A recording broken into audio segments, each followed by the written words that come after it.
Hello again, and welcome to another episode of the Fun Fans Podcast. I'm your host, James Dillard. With me, as always, my co-host, Bailey Jackson. How you doing, Bailey? Great, James. Everybody's doing well as we get ready for the 4th of July. Independence Day is coming. We appreciate you joining us. We're feeling pretty patriotic today. We're going to give you guys some history discussing what our founding fathers did for sport. We're going to break down the most American things out there. We're going to preview the Nathan's hot dog eating contest because that's like the biggest sporting event of the week this week. But there was football this week, so we're going to talk about that. I actually have audio of a post-game interview. And of course, always we're going to give away some merch. It's going to be a great show. But first, we want to point out that the Fun Fans are a proud part of the Fanboys Fangirls Sports Podcasting Network. If you're a true sports fan, the Fanboys Fangirls is perfect for you.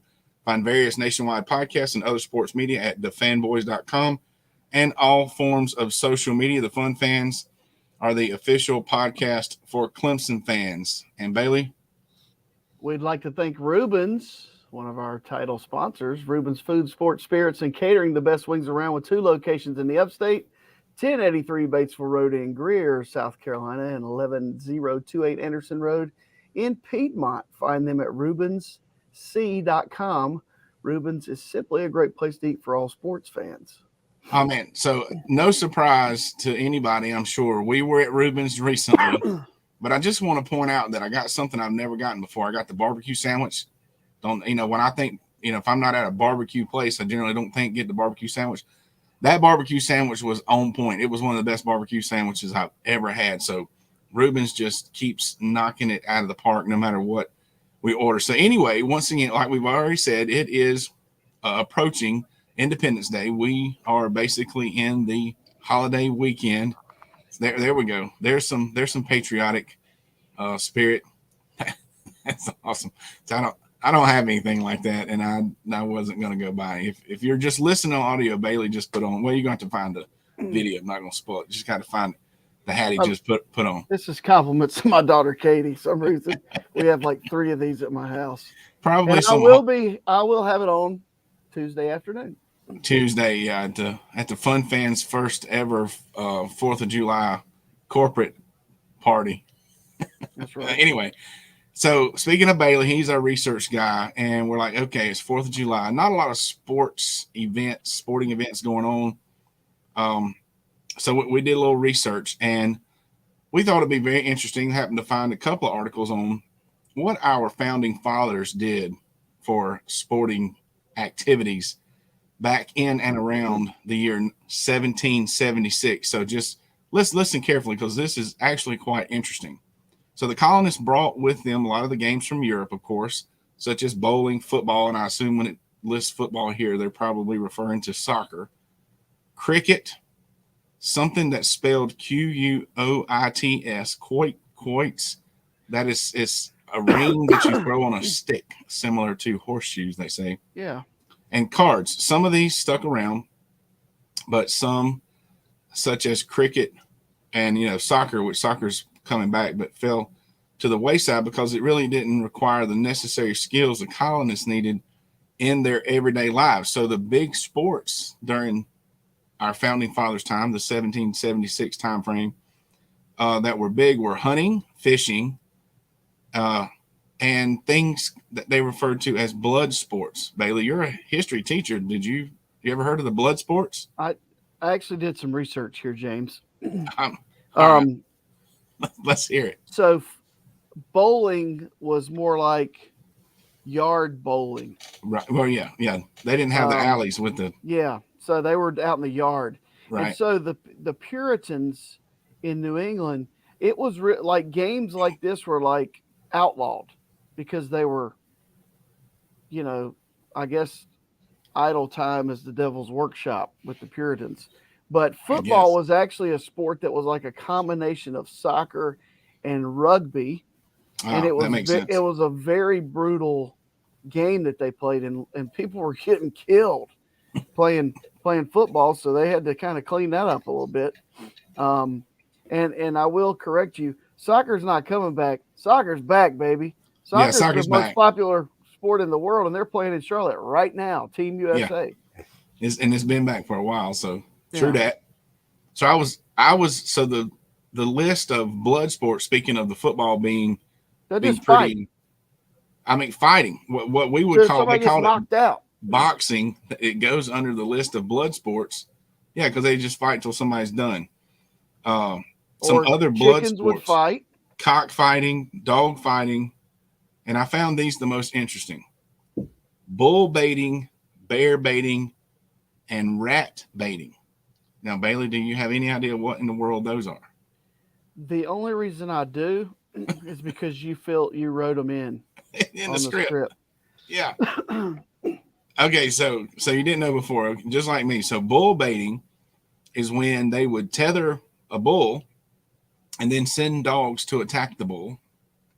And this all seemed to revolve around gambling. Was very popular near the taverns. Sure. Is what we learned. Yeah, I guarantee you wagers were placed on all of this. Yeah, the colonist form of tailgating, I guess. Bear baiting was similar. They would send dogs to attack captured bears. And then the rat baiting, they would release captured rats in an enclosed area and bet on how long it would take for a dog to kill. Or they would put two dogs in there and bet on which one would kill the most rats. Wow. Yeah. Yeah. So dogs, and that's, poor old dogs. That must be why they got the reputation for being so mean. Because back in the day, I guess they kind of had to be. Finally, there were the card games or gambling, what similar to what we would think, I guess, probably what we see on the old West movies and TV shows all the time. But also, and I thought this was interesting, sailing, boating was also popular. And apparently, and this was in our research, not specific to South Carolina, but South Carolinian planters were known to spend the summers in Rhode Island sailing. How bougie were the South Carolinians back then, Bailey? I'll pass.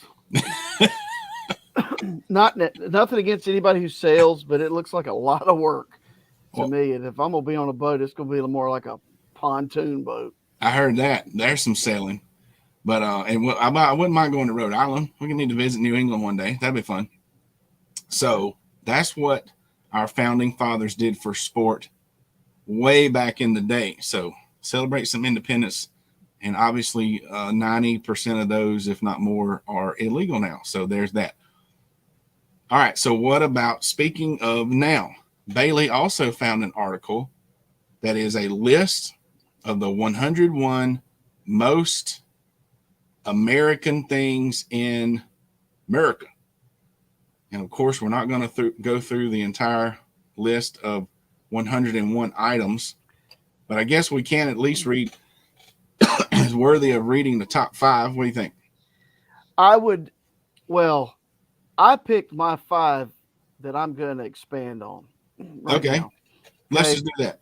So, and there's some things on there I don't agree with. I mean, obviously, American stuff, apple pie, hot dogs, 4th of July. But this is stuff like a completely incomprehensible system of measurement. All right. So do you know that that's very American, because the system that we use was officially put in place in 1824 by the Treasury Department and the Commerce Department. And we are only one of 3 countries in the world that does not use the metric system. I mean, and if you remember when we were kids, they kept talking about changing over to the metric system. Yes. All right. And here we are. We're inches away. Another great American thing is anything Nerf. Yeah, that was funny. All right. So this guy named Ryan Geyer, now get this. I wonder if he died a rich man. In 1969, he invented a game called Twister. Mm-hmm. Sold it to Parker Brothers or somebody. And then he invented the next year the Nerf ball, the first indoor ball. My man. Yeah, and so many billions of those basketball hoops that everybody had sold in the 70s. So I thought that was unique. And then pickup trucks is another thing that I saw. That's definitely American. Those were first introduced in 1925 by a guy named Henry Ford. Everybody knows Henry. He called it a pickup something vehicle, and that's where the word came from. But they started targeting private individuals, people like us, in the 30s and 40s, and it went from being like a work vehicle to, hey, you could actually have a truck and drive it. So, and I enjoy trucks. Of course. Light beer. All right. Light beer.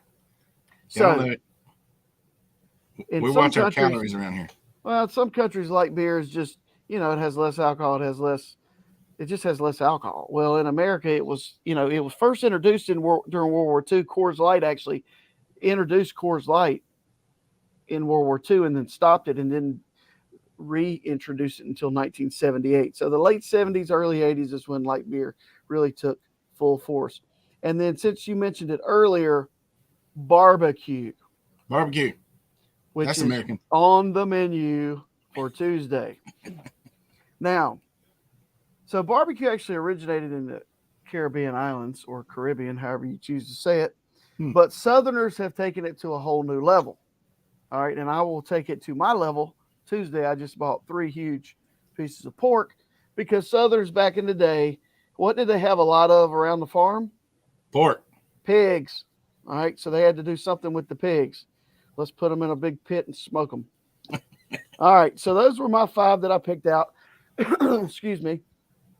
I just thought that list was interesting, even though some things on there, it was in GQ magazine. So yeah.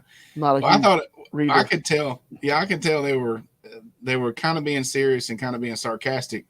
The first thing is George Washington's horse, and the second one, like you already said, is apple pie. I was looking for the sports on the list. The first sport on the list is football at number 4. So I mean that makes sense. Makes sense to me.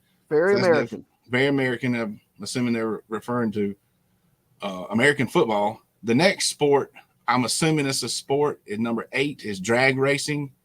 We're assuming that's with the cars and not the other kind of any kind of straight lines. Straight line drag racing. So that's number 8. So those are the only 2 sports that were in the top 10. And when we're thinking about things that were American, the sport that I figured would be way up there is baseball. So maybe that's because, I don't know, different magazine maybe would have had baseball higher, but I thought, and this is where I could kind of tell that they were maybe being sarcastic. I started with about number 15, making lists about America. Okay, that's kind of funny. 16 was fireworks. 17 is Firework by Katy Perry.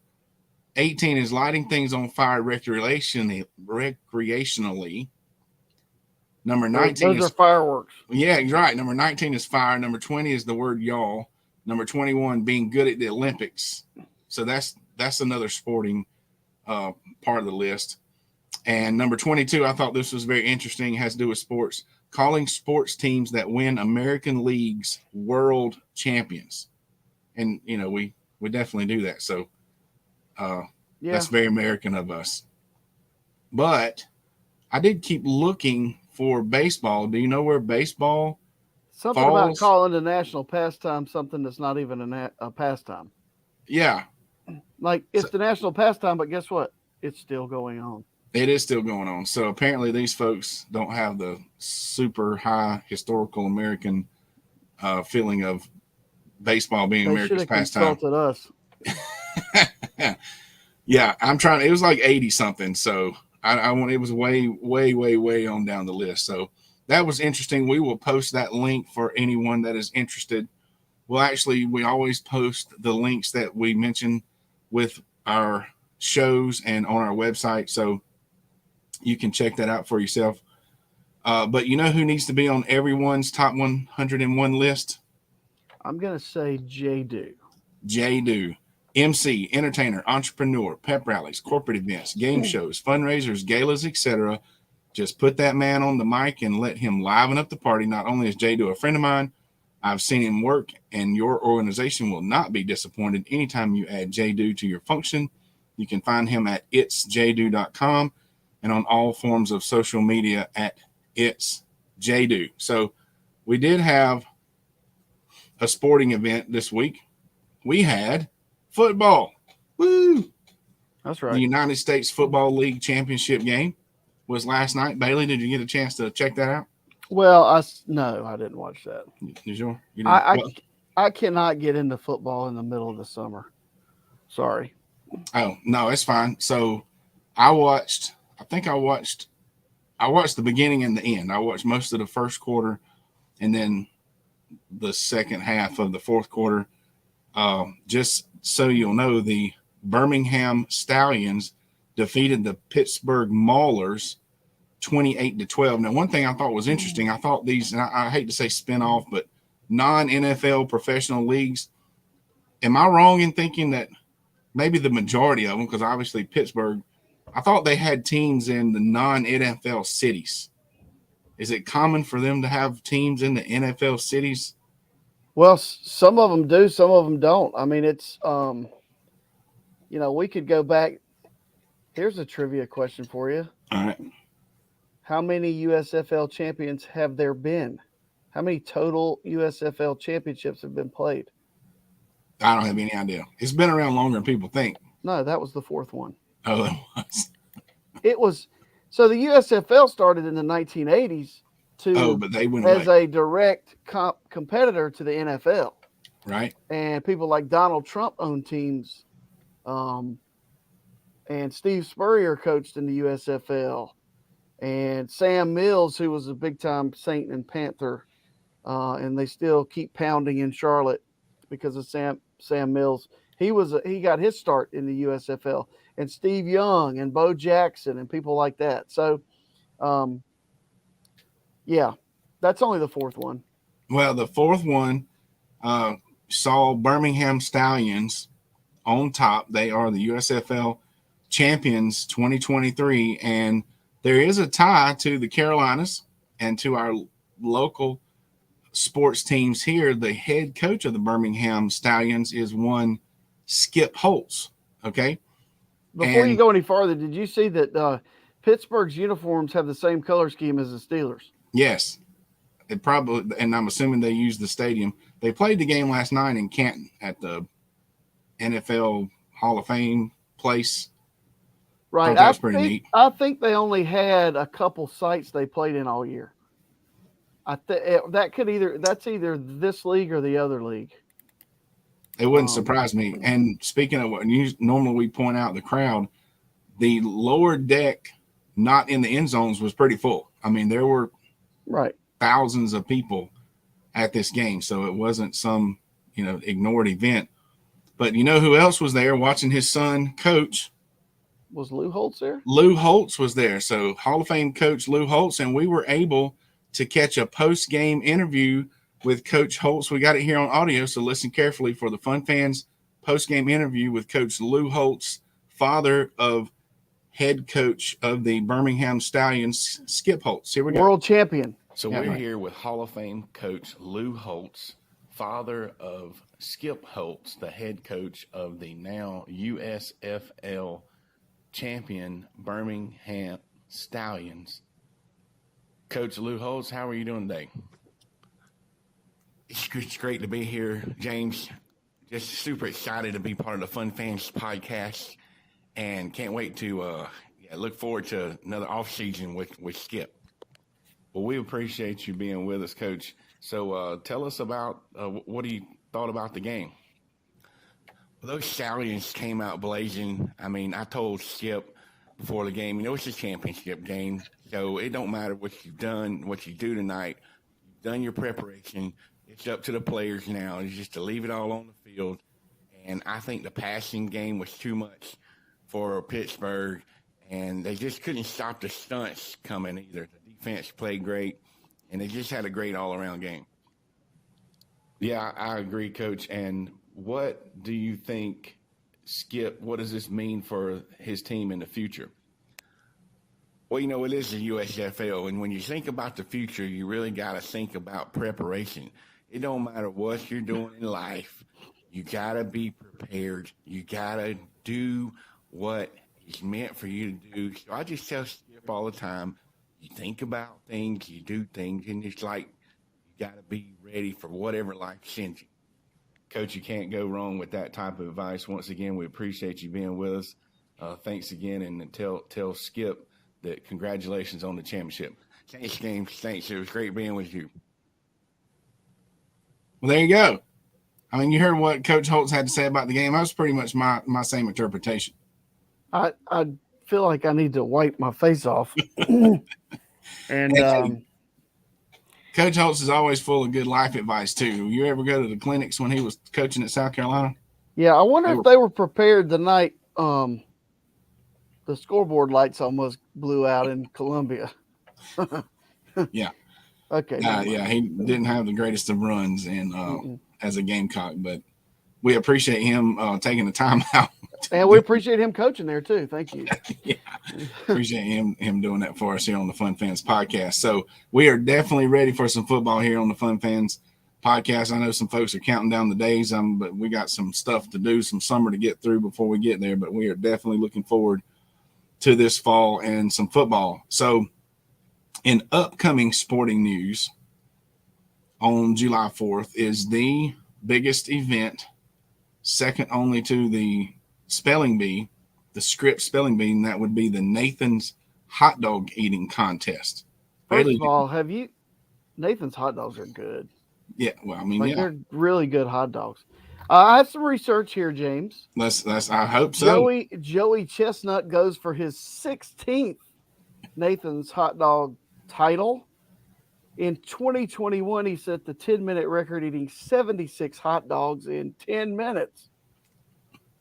And then the women's record is owned by Sonia Thomas, who in 2012 ate 45 hot dogs in 10 minutes.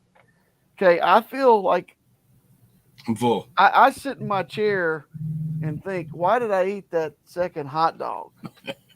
If we have hot dogs, I can't imagine eating 76 or 45 for that matter. Joey Chestnut needs to be up there with the Wayne Gretzky's, the Michael Jordans. I mean, really, if you started comparing numbers, he would probably be the best athlete of all time across all, if you tried to compare one sport to other sports. Probably couldn't score a point or do anything successful in any other sport, maybe. But, I mean, you got to give him credit. Well, they don't even eat the hot dog. They just eat. So what happens after? I don't. Doesn't. There are no highlights of that part. I don't even. Yeah, I want to see the post game. What that looks like. Talk about a Porta-John segment. Anyway, it is time for our weekly giveaway. Thanks partly to our friends at Diamond Etched Products. These guys have mastered a diamond laser engraving process, and they can put almost any design on items such as license plates, yard signs, tumblers, water bottles, and more. And you can get high quality, forever lasting, custom engraved products. Check out Diamond Etched Products at diamondetchedproducts.com, and you can talk to Jalen Dillard, Jaylin, at diamondetchedproducts.com for your information. And you can get merch on the Fun Fans merchandise store because Diamond Etched Products is now an officially licensed partner with Clemson University. So check it out. Yeah, they got some really cool Clemson stuff. So get in touch with Jalen, get in touch with us, and we can get you some stuff ordered and get you some really, really cool, high-quality Clemson stuff. So we're going to give away our koozie. Is it time for a koozie or a tumbler? I've got koozie on here, so we'll go with koozie. And this week's winner goes to Brandon from Brandon's Sports Talk. So he's really been helping us out on social media, and he actually did an interview with me and Bailey that I don't know if he's posted. I meant to go look today to see if he's posted it, but so that'll be coming out soon. So Brandon, we appreciate your support. We appreciate you having us on, and I'll reach out and get your mailing address and get you a koozie. How can you win?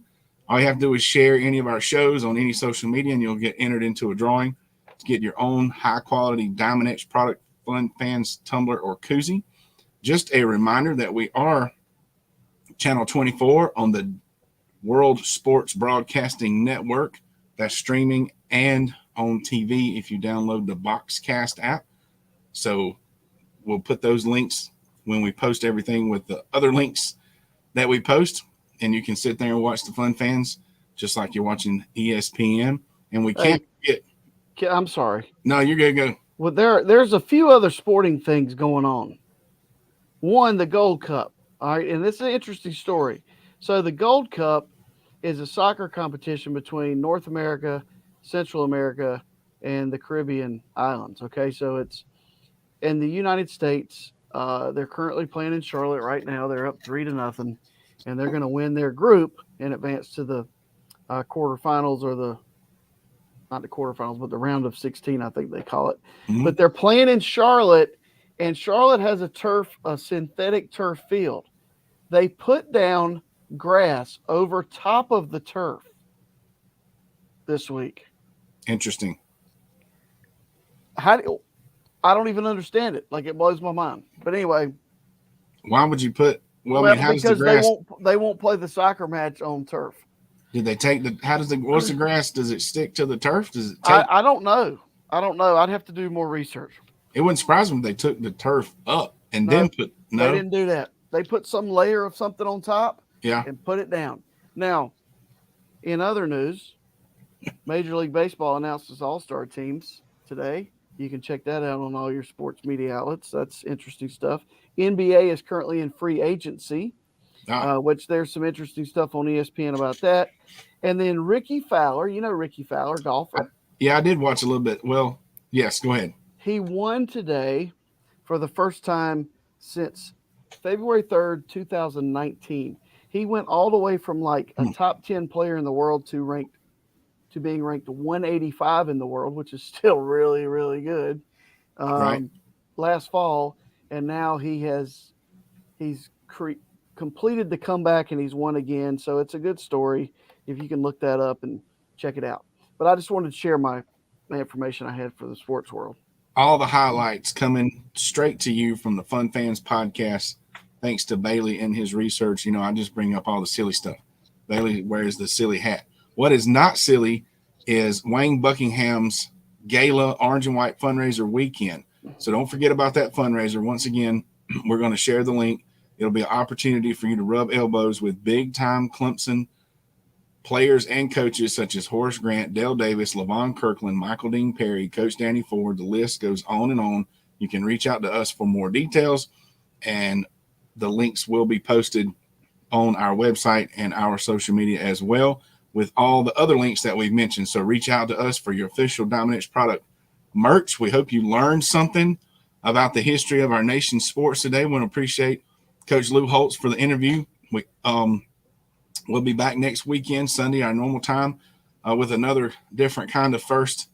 And it's really getting time when Independence Day is kind of the rollover, and to most people, from the summer starts to come to an end, even though we really don't want it to. The fun things we're doing, and maybe the extra time off we're getting from work, maybe, and the weather's so great.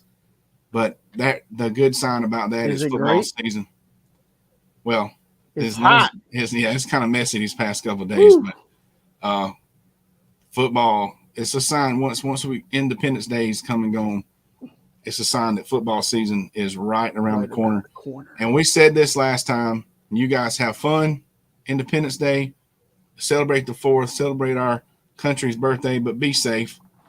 Be safe while you're out there doing it. Don't come back with nubs and having fingers taken off or blown off. You got any new tips? Do that.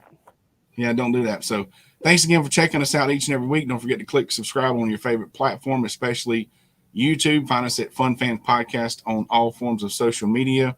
On behalf of the Fun Fans Podcast, Jay Thrilla Entertainment, the Fanboys Fangirls Podcast Network, and Bailey Jackson. Happy birthday, America.